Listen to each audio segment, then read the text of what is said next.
Pada akhirnya, bukan soal apa yang kamu katakan, tapi apa yang orang itu dengar.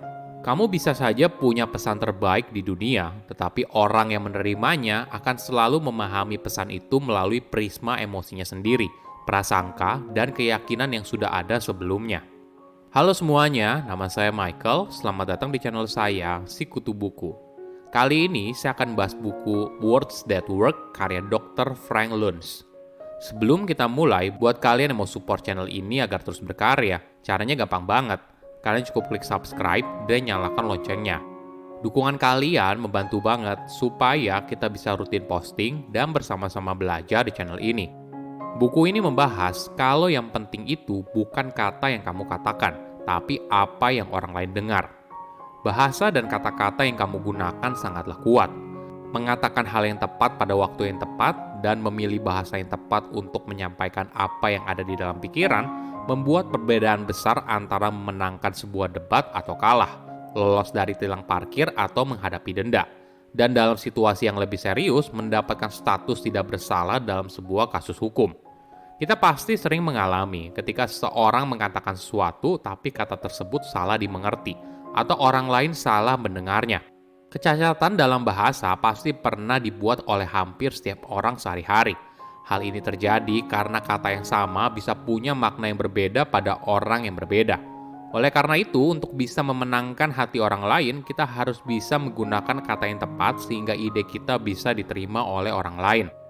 Saya merangkumnya menjadi 3 hal penting dari buku ini. Pertama, salah kaprah dalam komunikasi. Apakah kamu pernah dalam situasi di mana apa yang kamu ucapkan justru salah ditafsirkan oleh orang lain? Jika iya, mungkin saja ada yang salah saat kamu berkomunikasi dengan orang lain. Kamu tidak sendirian. Kejadian ini juga dialami oleh banyak orang, sehingga tidak heran jika kita seringkali menemukan kesalahpahaman dalam setiap aspek kehidupan, mulai dari politik, pekerjaan, hingga kehidupan sehari-hari. Kenapa? Karena setiap orang punya pemahaman yang berbeda soal kata yang mereka dengar. Misalnya kata kesejahteraan dan membantu yang membutuhkan.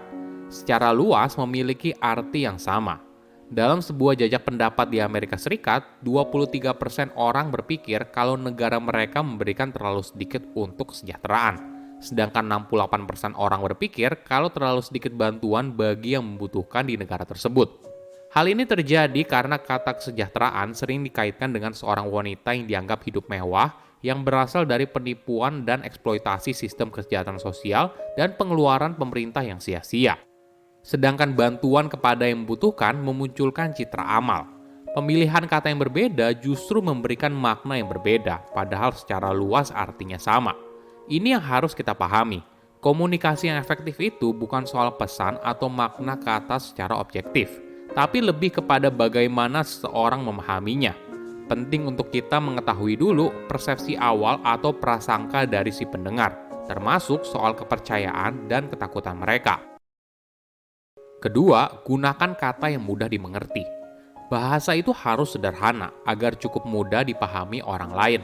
Semakin sederhana dan pendek sebuah kata, maka hal ini akan mengurangi kesalahpahaman seseorang dalam memahami makna dari sebuah kalimat. Wajar saja, walaupun setiap orang punya akses untuk membuka kamus, hanya sedikit yang benar-benar menggunakannya untuk menambah kosakata mereka. Secara umum, masyarakat jarang memahami kosakata yang rumit. Sebagai contoh, kampanye politik I Like Ike oleh calon presiden Amerika Serikat Dwight Eisenhower pada masa itu masih dikenang oleh banyak orang. Sedangkan pada tahun 2004, John Kerry kalah dalam pemilihan karena rata-rata orang Amerika tidak dapat memahami kosakatanya yang canggih dan rumit. Alhasil, masyarakat tidak memahami pesan yang ingin John sampaikan. Bahasa juga punya efek yang menarik. Bahasa dapat memantik imajinasi dan memikat panca indera.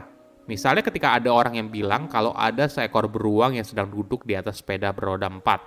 Tentunya kalimat ini akan memantik imajinasi dan selera humor kita untuk menciptakan sebuah gambaran tentang beruang sirkus. Bahasa juga memiliki peran yang penting dalam periklanan.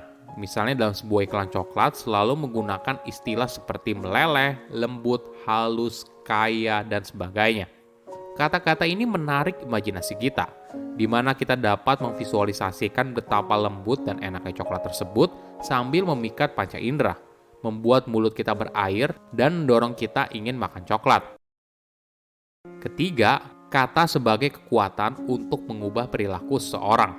Kata yang tepat bisa menggerakkan emosi seseorang. Penulis menjelaskan teknik yang menarik.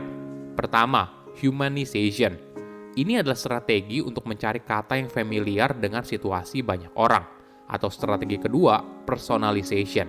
Ini strategi yang lebih baik lagi ketika kata yang kita ucapkan terhubung dengan pengalaman pribadi seseorang.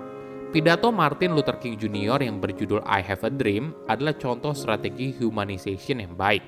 Pesan pidatonya adalah kalau seseorang tidak boleh dinilai dari penampilannya, tetapi dari karakternya. Ini berlaku tidak hanya untuk warga kulit hitam, tetapi juga prinsip dasar bagi semua warga Amerika dan dalam hal ini sesama manusia. Tidak hanya dalam soal politik, misalnya dalam periklanan, kita pasti sering mendengar kalau sebuah merek kecantikan membawa pesan seputar cintai kulitmu apa adanya. Kalimat ini tentunya menyentuh kondisi yang dialami oleh kebanyakan orang. Kita juga bisa menggunakan kekuatan dari sebuah kata dalam kehidupan sehari-hari. Misalnya saja saat kamu sedang dalam kondisi hampir ketinggalan pesawat. Kamu bisa memulainya dengan memahami situasi dari lawan bicara. Dalam hal ini adalah petugas bandara. Di mata mereka, membuka lagi pintu yang sudah tertutup tentu saja merupakan pekerjaan yang merepotkan. Jadi, nasib kamu tentunya berada di tangan mereka. Pastikan permintaan kamu dimulai dengan kata tolong. Kamu bisa menyampaikan sebuah cerita kalau kamu ketinggalan pesawat, maka situasi ini akan memiliki dampak yang besar bagi hidupmu. Sebagai contoh, kalau ini merupakan keadaan keluarga darurat atau interview panggilan kerja, sesuatu yang bisa dengan mudah dipahami oleh orang lain. Karena kemungkinan besar mereka pernah ada di posisi tersebut. Jangan lupa juga tekankan betapa berterima kasihnya kamu apabila mereka bersedia mengabulkan permintaan kamu. Tentunya cara ini tidak pasti 100% berhasil, tapi cara ini bisa meningkatkan peluang kalau permintaan kamu disetujui. Pada akhirnya kita harus sadar, kalau kata-kata bukanlah sihir, tapi sebuah alat dengan kekuatan luar biasa yang bisa membantu kamu mendapatkan apa yang kamu inginkan. Oke, apa kesimpulannya? Pertama, pahami lawan bicara.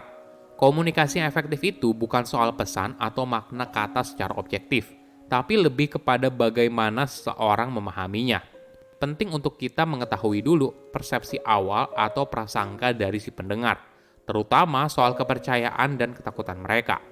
Kedua, gunakan kalimat yang mudah dimengerti. Bahasa itu harus sederhana, agar cukup mudah untuk dipahami orang lain.